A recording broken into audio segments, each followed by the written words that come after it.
تو وہ کہتا ہے کہ میں نے بہت سے لوگوں کو پڑھا، دانشوروں کو پڑھا، فلاسفرز کو پڑھا، تو کہیں نہ کہیں سے مجھے کوئی روشنی نظر آئے، روشنی کی کرن نظر آئے۔ تو وہ کہتا ہے کہ ایک دن میں نے خواب میں دیکھا کہ مجھے ایک بچہ کہہ رہا ہے کہ اٹھ اور پڑھ۔ تو میں نے کلام مقدس میں سے پڑھا، مقدس پلوس رسول کا خط رومیوں کے نام میں سے، کہ رات گزر چکی اب صبح ہونے والی ہے، اور یہ والا حوالہ۔ تو وہ کہتا ہے میری آنکھیں کھل گئیں اسی وقت۔ پھر وہ کہتا ہے کہ میں نے بہت سے فلاسفرز کو پڑھا، دانشوروں کو پڑھا، جن میں سقراط، افلاطون، ارسطو اور بہت سے بڑے بڑے فلاسفر۔ تو وہ کہتا ہے کہ گو کہ انہوں نے بہت اچھی اچھی باتیں کی، بہت اچھی تعلیم دی، اور دنیا آج بھی انہوں نے جو کہا اور جو لکھا ان کو مانتی ہے، لیکن میں نے آج تک کسی شخص کو یہ کہتے نہیں سنا کہ اے سب تھکے ماندو اور بوجھ سے دبے ہوئے، میرے پاس آؤ، میں تمہیں آرام دوں گا، میرا جوا اٹھا لو اور مجھ سے سیکھو، کیونکہ میں حلیم اور دل کا فروتن ہوں، تو تم اپنی جانوں کے لیے آرام پاؤ گے، کیونکہ میرا جوا نرم اور میرا بوجھ ہلکا ہے۔ تو جب ہم اس کی طرف جاتے ہیں تو دنیا کی کوئی مشکل جو ہے وہ بھی آسان ہو جاتی ہے۔ شرط بھی تو یہ ہے نا کہ بھروسہ، ایمان، توکل اور اعمال آپ کے بہتر ہونے چاہیے، تو پھر کوئی بھی وہ ایسی مشکل نہیں ڈالتا کہ جو آپ کے جو ہے وہ ڈگمگائیں۔ جیسے پترس بھی جیسے وہ پانی پہ چل کے آیا، انہوں نے کہا نا کہ تو آ، جیسے جیسس کرائسٹ چل کے آئے پانی پہ، تو وہ ڈوبنے لگا، تو اس نے کہا کہ تیرا ایمان نے تجھے جو ہے نا پورا یقین نہیں تھا، اس لیے تو ڈگمگایا۔ اچھا فادر، مختلف جو فلاسفر ہیں، بہت سارے اس کو جو خدا کا تصور ہے جی وہ بیان کرتے ہیں، جیسے سائنس ہو گیا، پھر جیسے الجبرا کے کہہ لو، فزکس کہہ لو، کہ یہ مختلف تصور جو ہے جی وہ دیتے ہیں، لیکن چونکہ ہمارا ایمان ہمارے پاس، ہم اہل کتاب ہوتے ہوئے ہمیں کہ وہ روح پانیوں پہ جنبش کرتی تھی، اور روح نے سارا کچھ خدا نے اس طرح لیا، تو ہم کیسے اس کو دیکھ سکتے ہیں؟ کیا پہلے یہی لیتے ہیں کہ جو حوالہ جات استعمال کرتے رہے پچھلے دنوں میں، کافی مشکلات میں پاکستان میں مسیح رہے، کہ جو خدا کے خوف میں رہتا ہے وہ کبھی مشکل میں نہیں پڑتا، تو کیا آپ اس کو کیسے ڈیفائن کریں گے کہ خدا کا خوف اور خدا کی محبت جو ہے وہ پرانے اور نئے عہد میں کس طرح سے آپ اس کو دیکھیں گے؟ جی شکریہ سمسن بھائی، یہ سوال بہت اچھا ہے کہ خدا کے خوف میں رہنا، اور جو آیت جو ہے ہم اکثر استعمال کرتے ہیں، تو میری نظر میں سے 3 ایسی کلام مقدس میں سے آیات گزری ہیں، ہو سکتا ہے اور بھی ہوں اور ضرور ہوں گی، لیکن 3 آیات کا جو پہلا حصہ ہے وہ بالکل ایک ہی ہے، لیکن دوسرا حصہ جو ہے وہ فرق ہے۔ آپ نے جس آیت کا ذکر کیا وہ امثال کی کتاب، اس کا 9واں باب اور اس کی 10ویں آیت ہے، جس میں لکھا ہے خداوند کا خوف حکمت کا آغاز ہے۔ یہ پہلا حصہ ہے اس کا، لیکن اس آیت کا دوسرا حصہ بھی ہے جو بہت اہم ہے، اور وہ ہے اور قدوس کی پہچان فہم ہے۔ قدوس کا مطلب یہاں سے ظاہر ہے خداوند کی ذات ہے، پاک ہے، اس کی صفات ہیں، اور اس کی ذات کو جاننا اور اس کی پہچان جو ہے وہ عقل مندی عطا کرتی ہے۔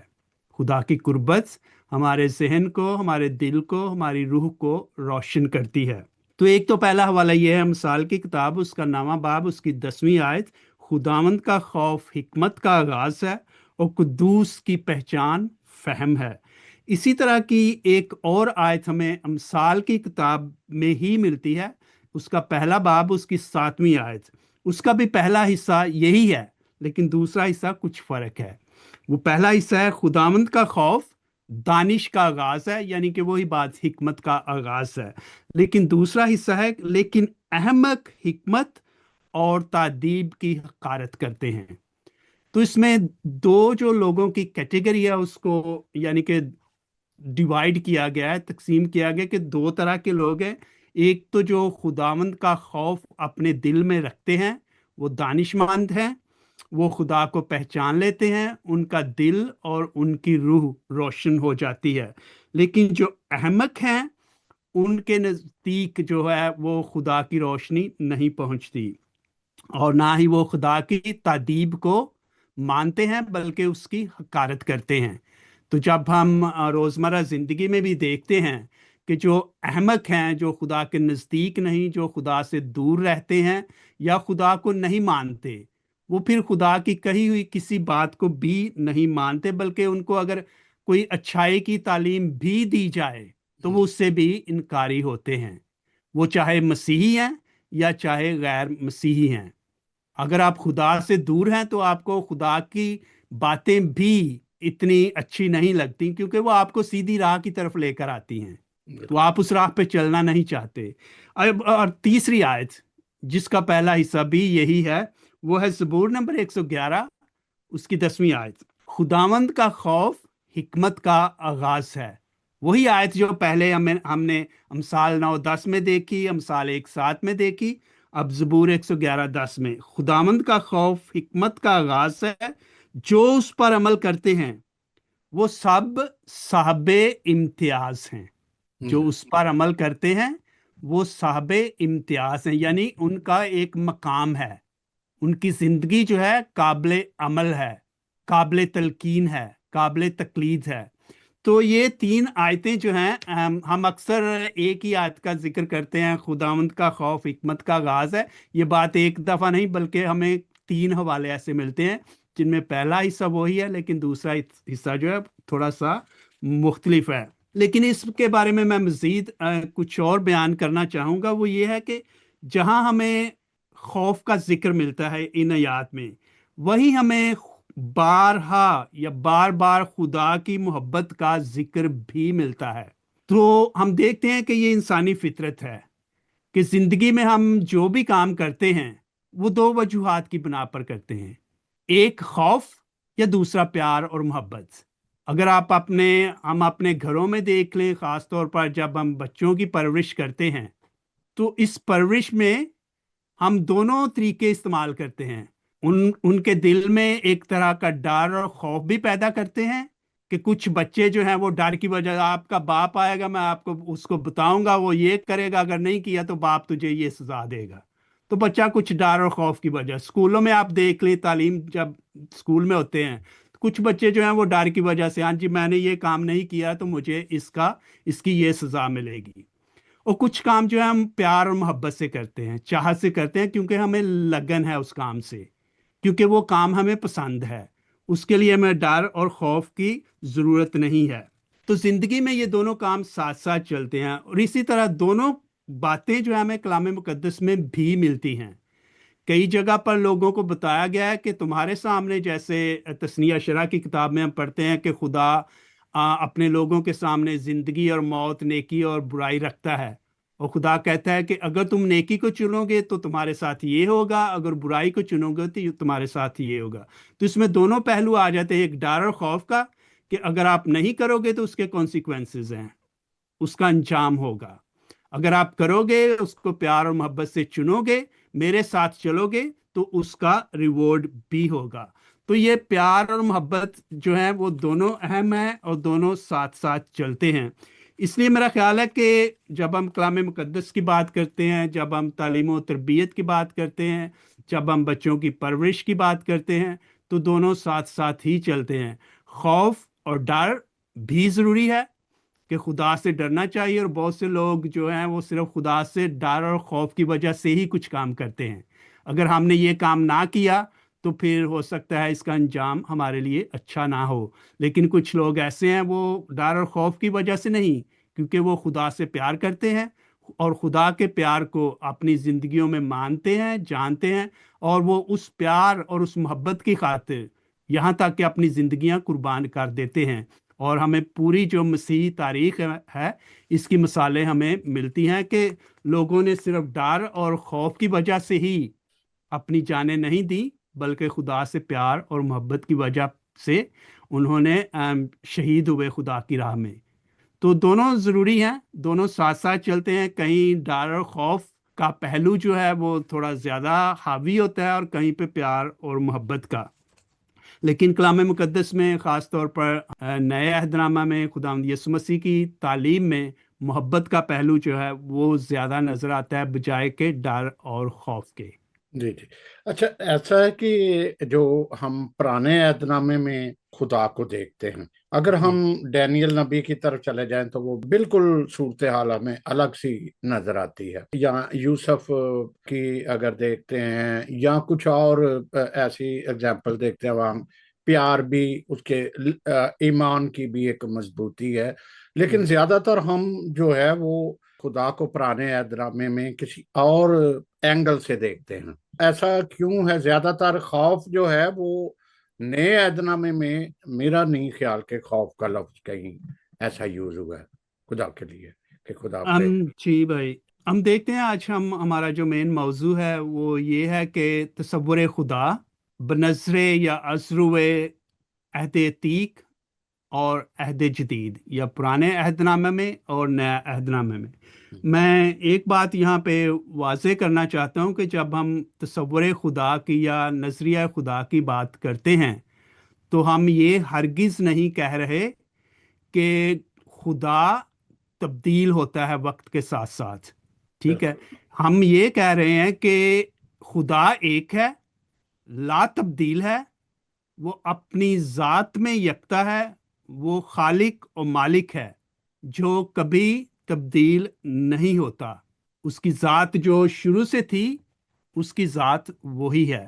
لیکن انسان کے نظریات خدا کے بارے میں وقت کے ساتھ ساتھ بدلتے ہیں، کہ جیسے جیسے وہ خدا کو جانتا ہے، اس کی ذات کو جانتا ہے، اس کے معجزات کو دیکھتا ہے، انسان کی رائے جو ہے وہ خدا کے بارے میں آہستہ آہستہ بدلتی رہتی ہے. اور وہ انہی صفات یا انہی واقعات کی وجہ سے یا معجزات کی وجہ سے خدا کو ایک مختلف نظریے سے دیکھنا شروع کر دیتا ہے. اس کی حقیقت ہمیں کلام مقدس میں ہی بارہا ملتی ہے، جیسے کہ آپ نے بھی ذکر کیا.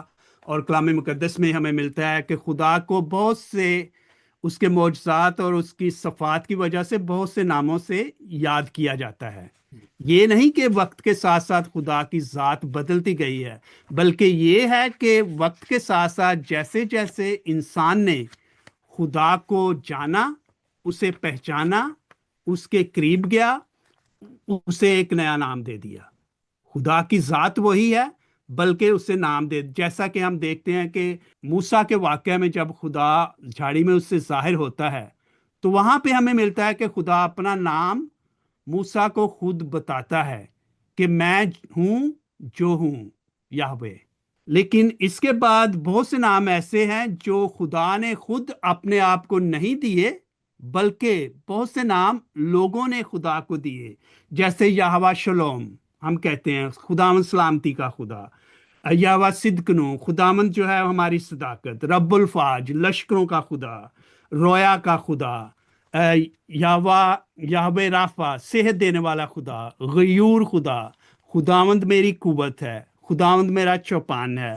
خدا تعالیٰ، قادر مطلق. یہ بہت سے نام جو ہیں وہ خدا کے لوگوں نے خدا جو مہیا کرتا ہے، یہوہ یری. ٹھیک ہے، تو یہ نام خدا کی ذات وہی ہے، لیکن جیسے جیسے لوگوں نے اس کا تجربہ کیا، اسے جانا، خاص وقت میں، خاص حالات میں، تو انہوں نے اس کے مطابق اس کو ایک نیا نام دے دیا.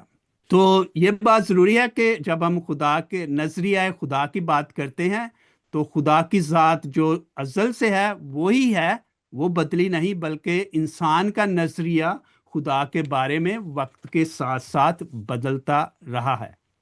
ٹھیک ہے، اب ہم پرانے عہد نامے میں دیکھیں. آپ نے سوال کیا کہ پرانے عہد نامے میں خدا کس طرح کا خدا ہمیں نظر آتا ہے، اور نئے عہد نامہ میں ہمیں خدا کس طرح کا نظر آتا ہے، یا نظریہ خدا انسانوں کا اس کے بارے میں کیا ہے. تو اس نظریے کو ہمیں خدا کی ذات کے ظہور کے تناظر میں دیکھنا ہوگا کہ کس طرح خدا نے اپنے آپ کو لوگوں پر ظاہر کیا.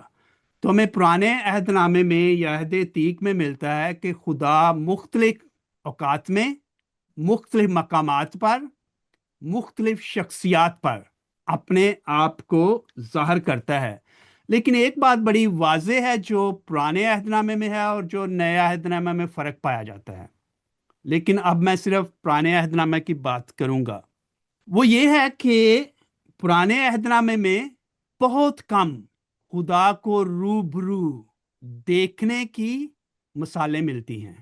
ہم دیکھتے ہیں کہ خدا لوگوں سے کلام کرتا ہے، خدا لوگوں پر ظاہر ہوتا ہے، لیکن وہ خدا کو براہ راست دیکھ نہیں سکتے۔ اب پہلی مثال ہمیں ملتی ہے تکوین کی کتاب یا پیدائش کی کتاب، اس کا 3 باب، اس کی 9 آیت اور 10 آیت میں کیا لکھا ہے؟ جب آدم اور حوا گناہ کرتے ہیں، وہ خدا کو دیکھتے نہیں بلکہ اس کی آواز سنتے ہیں۔ جب خدا کہتا ہے آدم سے کہ تو کہاں ہے، اور خداوند خدا نے آدمی کو پکارا اور اس سے کہا تو کہاں ہے، اور آدم نے کیا جواب دیا؟ وہ بولا میں نے باغ میں تیری آواز سنی اور ڈرا کیونکہ میں ننگا ہوں۔ اسے دیکھا نہیں، خدا کو دیکھا نہیں۔ پھر ہمیں یعقوب پر خدا کے ظہور کا واقعہ ملتا ہے تکوین کی کتاب، اس کے 35ویں باب میں، کہ خدا اس پر یعقوب پر ظاہر ہوتا ہے، اس سے کلام کرتا ہے، اسے برکت دیتا ہے اور اس کا نام یعقوب سے اسرائیل رکھتا ہے۔ لیکن یہاں بھی خدا کی شکل و صورت، اس کے خد و خال، اسے روبرو دیکھنے کا ذکر نہیں ملتا۔ تو یہاں بھی خدا اپنے آپ کو ظاہر تو کرتا ہے لیکن براہ راست نہیں کرتا۔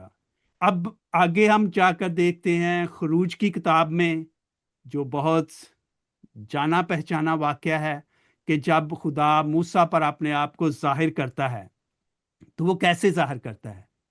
جلتی ہوئی جھاڑی کی صورت میں، اور جلتی ہوئی جھاڑی سے خدا کی آواز آتی ہے، یہاں نزدیک مت آ، اپنے پاؤں سے جوتی اتار، کیونکہ یہ جگہ جہاں تو کھڑا ہے مقدس زمین ہے۔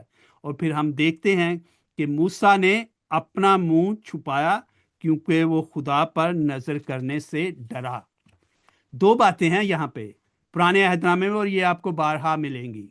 ایک تو خدا بہت کم اپنے آپ کو ظاہر یعنی کہ شکل و صورت میں ظاہر کرتا ہے، جسے ہم انسانی شکل و صورت کہہ سکتے ہیں، بلکہ کلام کرتا ہے۔